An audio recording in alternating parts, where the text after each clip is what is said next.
puerto de Viana hacia el Nuevo Mundo. Exatamente, Viana do Castelo chegou a ser o terceiro porto mais importante no século XVI, era o terceiro porto mais importante do país.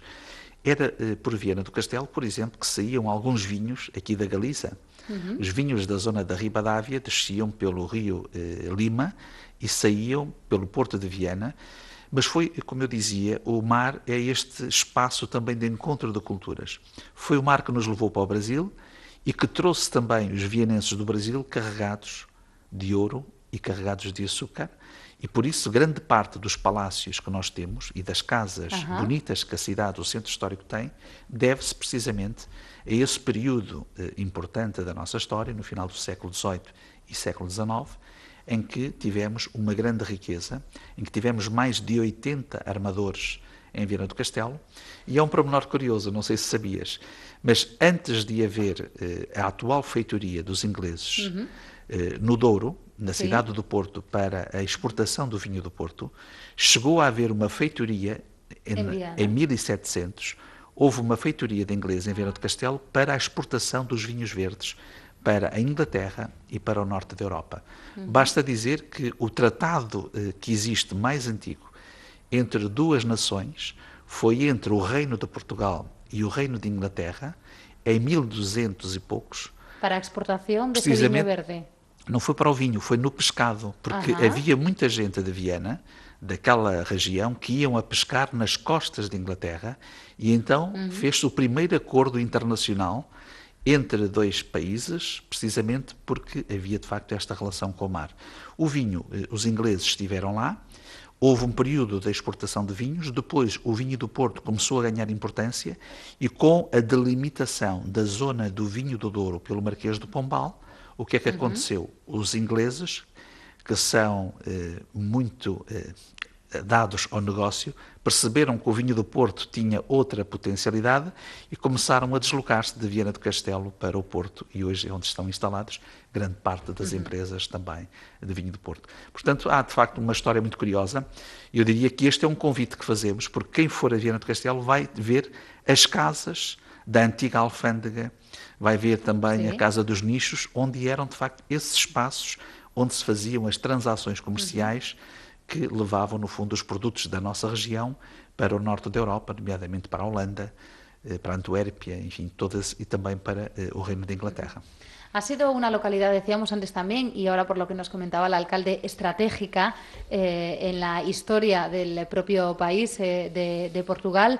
Y en estos momentos sigue siendo estratégica, decíamos, por muchas cosas. Alcalde, yo le comentaba antes y quería preguntarle un poco, bueno, estos primeros días en los que se ha puesto en marcha esa parada, que era algo tan demandado del tren, en este caso Celta, entre Vigo y Oporto, con parada en Valença, con parada también en este caso en Viana do Castelo y en Nine, en Braga, han notado movimiento, han notado que mucha gente utiliza ese tren, bueno, pues para ir a pasar el fin de semana, para ir a pasar el día. Cuéntenos. É verdade, esta foi uma aposta importante do Eixo Atlântico que nós fizemos porque era muito importante revitalizar esta ligação ferroviária. Era uma ligação entre cidades que já estava feita e era preciso dar-lhe mais qualidade. Esta ligação do comboio Celta, de Porto, entre Porto e o Vigo, parando agora em Viana do Castelo, é muito importante e ela está a começar a crescer. Repare, nós tivemos muitos anos de costas voltadas para o comboio. Não podemos querer num mês ou em 2 meses que haja uma mudança de atitudes. Claro. Este processo é um processo que tem que ser construído. Digamos, é como uma relação que tem que ser construída.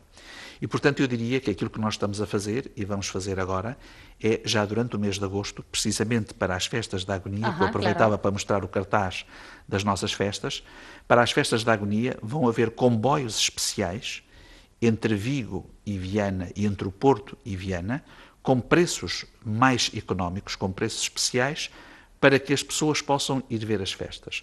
E nós vamos fazer, nomeadamente na vossa televisão, também alguma promoção para que as pessoas comecem a vir a Viana do Castelo. E temos também um trabalho que vamos desenvolver ao nível do Eixo Atlântico, não só a cidade de Viana, mas a cidade de Braga e a cidade de Barcelos, da promoção também na Galiza, assim como as cidades da Galiza, no norte de Portugal, para que as pessoas passem a utilizar o comboio. Porque há uma vantagem muito grande. É que quem utiliza o comboio sai do centro de Vigo e sai no centro histórico de Viana do Castelo. Não precisa de usar coche. Pode sair a pé. Portanto, eu diria que a grande vantagem também do comboio é que nos coloca nos centros históricos das cidades a um preço muito bom. E, portanto, é esse o trabalho que nós agora vamos fazer, da promoção deste transporte e, acima de tudo, de criar esta identidade de que podemos estar mais próximos e que o comboio é um novo laço de amizade, um laço de cooperação entre a nossa Eurorregião. Era una demanda porque es cierto que llevamos muchos años hablando de la alta velocidad, tanto para unir España y Portugal, pero incluso dentro de España. Y bueno, hay muchos colectivos que siempre han dicho la importancia de lo que es el transporte de proximidade. Eu posso dizer uma coisa, nós estamos no século XXI.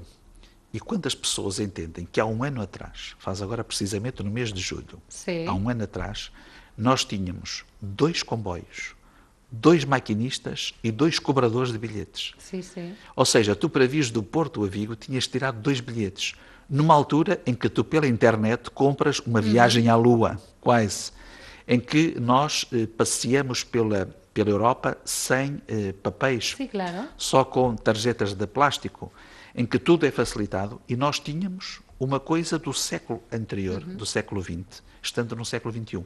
Isto significa que houve, de facto, um grande abandono daquilo que era a ferrovia.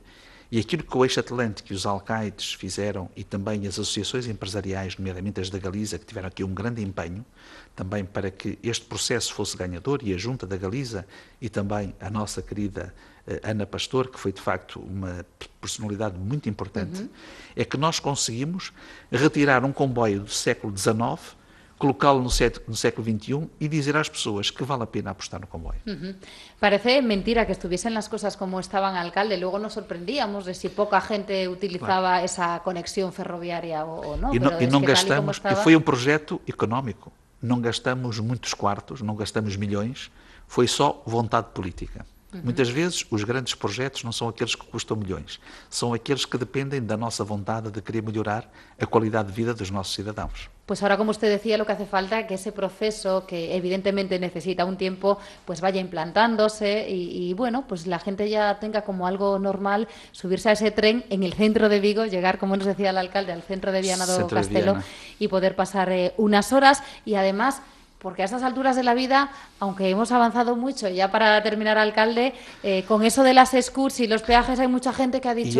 E há uma vantagem, é que tu indo de comboio podes beber mais umas copas, que não há problema. Eso ya no hacía falta decirlo, yo creo que todo el mundo hoy día lo tiene claro. Pero digo que todavía a estas alturas hay gente que le puede echar para atrás, aunque se ha avanzado mucho en el tema de la información, las formas de pago y demás, pero hay gente que todavía, si no lo hace habitualmente... pues le echa un poco para atrás el tema de viajar al norte de Portugal con la frecuencia que lo hacía antes por el tema, bueno, pues del pago de las antiguas escuts, ¿no? Del pago de esos peajes, alcalde, eso hizo mucho daño. Exato, houve muitas dificuldades que foram criadas à mobilidade. Nós tivemos 20 anos a construir uma relação transfronteiriça importante, uma relação de confiança e uma relação também comercial. E, infelizmente, em Lisboa não entenderam, não perceberam qual era a dimensão do nosso relacionamento e qual era a interatividade económica que existia entre o Norte de Portugal e a Galiza. E por isso só, digamos, o desconhecimento e a ignorância, no fundo, é que levaram a que tomassem medidas, embora avisados de que elas não iriam funcionar. Eu tenho pena que nós tínhamos levado 2 anos para resolver o problema das peagens, mas conseguimos. Também aqui foi mérito do Eixo Atlântico, porque nós conseguimos, e neste momento temos um projeto inovador a nível europeu. Porque o que se conseguiu fazer aqui, com esta interoperabilidade dos aparelhos que se colocam nos carros, nós conseguimos viajar, portanto, em vários locais. Isto na Europa não existe. Portanto, ou seja, nós também fomos capazes, na nossa região, de dar um exemplo europeu e de mostrarmos como é fácil, quando há vontade política novamente, e com pouco dinheiro, porque no fundo era chegar a acordo entre as entidades que exploram as autopistas e os bancos para que chegassem todos a um acordo. Depois desse acordo feito, eu penso que as coisas estão muito mais simplificadas. E hoje já se nota, e este é um aspecto positivo, já se nota uma retoma da circulação e hoje já se ouve falar o galego, que é uma língua muito bonita. Sí, porque eso se notaba, ¿no? En el día a día, en los locales, en los comercios. Nós não ouvíamos falar galego em Viana do Castelo e hoje começamos a ouvir falar galego, o que é sempre uma língua bonita, porque nos apraz muito ter sempre os nossos irmãos da Galiza na nossa cidade, porque são, de facto, pessoas com quem nós temos uma relação, una lengua y una cultura que es muy próxima. Bueno, que somos, como se ha dicho siempre, tradicionalmente hermanos, y así debe seguir siendo. Así que, alcalde, ha sido un auténtico placer tenerla aquí. Me decía, voy a intentar, el alcalde al principio del programa, bueno, pues sí, contaros todas las cosas que hacemos en Viana do Castelo, venderlo bien. Yo creo que lo ha hecho de una forma fantástica, que tiene una historia, decíamos, un patrimonio cultural, religioso, histórico, que merece la pena descubrir, hacerlo con calma y saborearlo. Y tenemos prácticamente todavía mucho verano por delante y esas fiestas tan importantes en el mes de agosto. Vou-te fazer convite para estar nas nossas festas e vestires traje tradicional. Bueno, pues yo lo acepto encantada. Fica feito o convite. Encantada de la vida. La invitación, el convite, como dice el alcalde, y el trato, ¿no? Y el compromiso aquí en directo para TV Miño, para Localia Televisión y para Radio Vigo. José María Costa, un auténtico placer, le decía. Muy buenas tardes. Muito obrigado y buen trabajo. Bueno, nosotros nos despedimos de todos vosotros. Un beso muy grande, encantada de charlar y nos subimos corriendo a la radio, que nos quedan unos minutitos.